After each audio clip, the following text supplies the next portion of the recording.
Hi hello ನಮಸ್ಕಾರ ಕರ್ನಾಟಕ. ಮತ್ತೆ weekend ಬಂತು, ನಾನು ಬಂದಾಯ್ತು, ಶುರು ಮಾಡ ವೀಕೆಂಡ್ ವಿತ್ ರಮೇಶ್. ಅಂಡ್ ಈ ವಾರದ ಸಾಧಕರು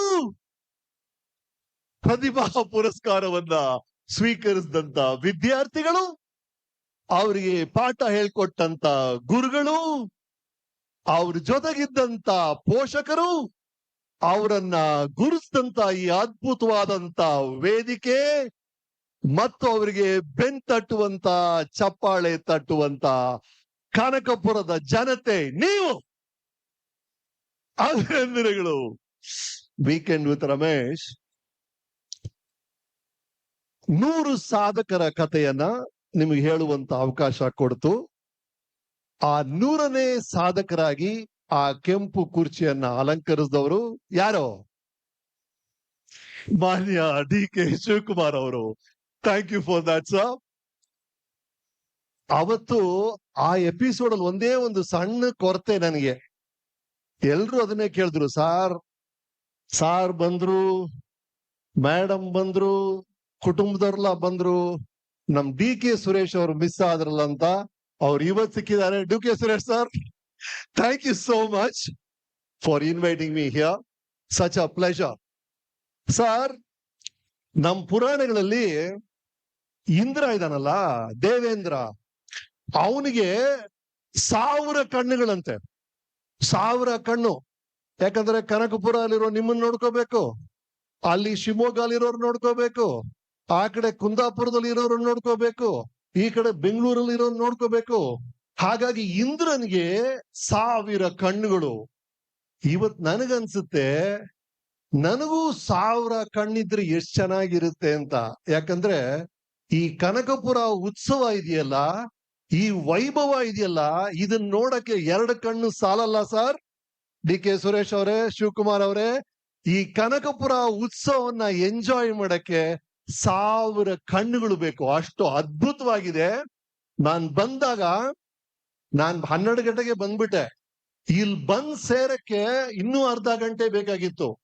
ಎಂತ ಅದ್ಭುತಗಳು, ದಾರಿ ಫುಲ್ಲು. ಅಲ್ಲೊಂದ್ ಕಡೆ ದೊಡ್ಡ ಜೈಂಟ್ ವೀಲ್ ಹಾಕಿದ್ದಾರೆ, ಅಮ್ಯೂಸ್ಮೆಂಟ್ ಪಾರ್ಕ್ ನಡೀತಾ ಇದೆ, ಈ ಕಡೆ ಊಟ ತಿಂಡಿ ಹಬ್ಬ.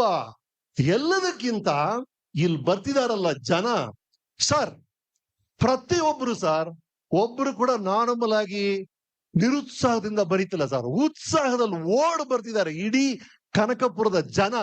ಅದು ಉತ್ಸವ ಅಂದ್ರೆ, ಉತ್ತಂದ್ರೇನು? ಉತ್ತಂದ್ರೆ ನಿಮ್ಮನ್ನ ಮೇಲಕ್ಕೆ ಎಬ್ಸುತ್ತಲ್ಲ, ಹಾರಿಸುತ್ತಲ್ಲ, ಅದನ್ನ ಸಂಸ್ಕೃತದಲ್ಲಿ ಉತ್ ಅಂತಾರೆ. ಉತ್ಸವ ಅಂದ್ರೆ ನಿಮ್ಮ ಎನರ್ಜಿಯನ್ನ, ನಿಮ್ಮ ಸ್ಪಿರಿಟ್ ಅನ್ನ ಯಾವುದು ಅಪ್ಲಿಫ್ಟ್ ಮಾಡುತ್ತೋ ಅದು ಉತ್ಸವ. ಉತ್ಸವ ಬರೀ ಹಬ್ಬ ಅಲ್ಲ. ಹಾಗಾಗಿ ಉತ್ಸವ something which uplifts you. And ಕನಕೋತ್ಸವ, ಕನಕ ಅಂದ್ರೇನು? ಬಂಗಾರ, ಚಿನ್ನ. ನೀವ್ ಹೇಳ್ತೀರಿ ಬಂಗಾರದ ಮನುಷ್ಯ, ಚಿನ್ನದಂತ ಹುಡುಗಿ, ಓ ಅಪರಂಜಿಯಪ್ಪ ಈ ಹುಡುಗ ಅಂತಿರಲ್ಲ. ಕನಕ ಅಂದ್ರೆ ಬರೀ ಗೋಲ್ಡ್ ಅಲ್ಲ, ಅದು ಚಿನ್ನ ಇದೆಯಲ್ಲ ರೀ, ಅದು ತುಕ್ಕೆ ಹಿಡಿಯಲ್ಲ. ಹಾಗಾಗಿ ಸಮಥಿಂಗ್ ಇನ್ಕರಪ್ಟಬಲ್ ಅಂದ್ರೆ ಶ್ರೇಷ್ಠವಾದ ವಿಷಯವನ್ನ. ಯಾಕೆ ಬಂಗಾರದ ಮನುಷ್ಯ ಅಂತ ಹೇಳ್ತೀವಿ? ಶ್ರೇಷ್ಠವಾದ ಮನುಷ್ಯ. ಹಾಗಾಗಿ ಕನಕಪುರ ಅಂದ್ರೆ ಶ್ರೇಷ್ಠತೆಗೆ ಹಂಬಲಿಸುವಂತ ಊರು ಕನಕಪುರ ಅಂತ ಆಗುತ್ತೆ. ಹಾಗಾಗಿ it's a search for excellence. That is Kanakapura. Sir, ನಿಮ್ಮ ಪೋಸ್ಟರ್ ಅಲ್ಲಿ ಏನ್ ಬರೆದಿದ್ರಿ? 1 ಪ್ರಜೆ, 2 ಪ್ರತಿಷ್ಠೆ, 3 ಪ್ರತಿಜ್ಞೆ. ಏನ್ ಬರ್ದಿಯಾರ ಸರ್? ಫಸ್ಟ್ ಪ್ರಜೆ ರೀ. First is people. ಮೊದ್ಲು ಜನ, ಮೊದ್ಲು ಪ್ರಜೆ ಅಂತ ಬರ್ತಿದ್ದಾರೆ. 2 ಪ್ರತಿಷ್ಠೆ. ಪ್ರತಿಷ್ಠೆ ಅಂದ್ರೆ ನನಗೆ ನಾನೇ ಹೇಳ್ಕೊಳ್ಳೋದಲ್ಲ, ನಾನು ಈ ಸ್ಟಾರು ಆ ಸ್ಟಾರು ಅಂತ. ನಿಮ್ಮ ಬಾಯಲ್ಲಿ, ನಿಮ್ಮ ಮನಸ್ಸಲ್ಲಿ ನನ್ನ ಬಗ್ಗೆ ಏನ್ ಬರುತ್ತೋ ಅದು ಪ್ರತಿಷ್ಠೆ. ಹಾಗಾಗಿ your name is the absolute guarantee. ಇವನ್ ಹೆಸರಪ್ಪ, ಇವನ್ ಬಂದ್ರೆ ಇದು ನಡೆಯುತ್ತೆ, ಇವನ್ ಹಾಕಿದ್ರೆ ಇದು ಮಾಡ್ತಾನೆ ಅಂತ ಜನ ನಂಬ್ತಾರಲ್ಲ. when you become the ultimate brand, when your name speaks, when your name is the guarantee, that is called ಪ್ರತಿಷ್ಠೆ. ಮೂರನೇ ಪದ ಅವ್ರು ಹೇಳಿರೋದೇನು? ಪ್ರತಿಜ್ಞೆ. ಪ್ರತಿಜ್ಞೆ ಅಂದ್ರೇನು? ಇವ್ರು ಏನ್ ಹೇಳ್ತಿದ್ದಾರೆ ಡಿ ಕೆ ಬ್ರದರ್ಸು?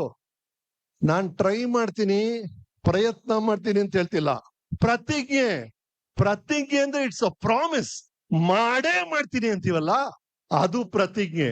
ಹಾಗಾಗಿ ಪ್ರಜೆ, ಪ್ರತಿಷ್ಠೆ, ಪ್ರತಿಜ್ಞೆ ಅನ್ನೋ ಸ್ಲೋಗನ್ ಹಾಕಿದಾರಲ್ಲ, ಅಷ್ಟೇ. ಇಲ್ಲಿ ಹುಡುಗರು ಯಾರು ಇವತ್ತು ಈ ಪ್ರತಿಭಾ ಪುರಸ್ಕಾರನ ಸ್ವೀಕರಿಸ ಮಾಡಿದ್ರು, ಇಷ್ಟು ಅರ್ಥ ಮಾಡ್ಕೊಂಡ್ರೆ ಸಾಕು. People first, your name is the guarantee. 3, keep your promise, life will take you everywhere. ಇನ್ನು 3 ವಿಷಯಗಳು. ಐಶ್ವರ್ಯ ಬಹಳ ಚೆನ್ನಾಗಿ ಶುರು ಮಾಡಿದ್ರು, ಅದನ್ನೇ ನಾನು ಏನ್ ಮಾಡ್ಬಿಡ್ತೀನಿ. 3 ವಿಷಯಗಳು ಆಗ್ಬೇಕ್ರಿ.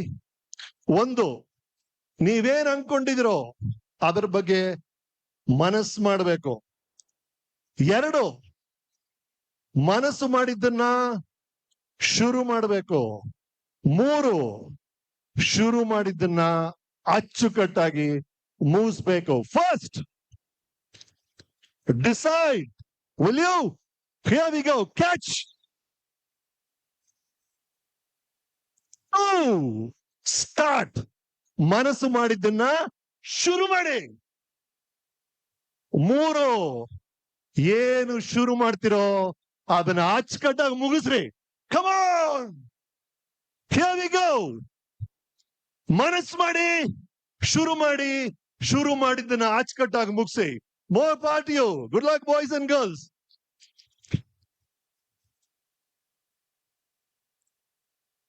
ಒಂದು ಜೋರಾದ ಚಪ್ಪಾಳೆ.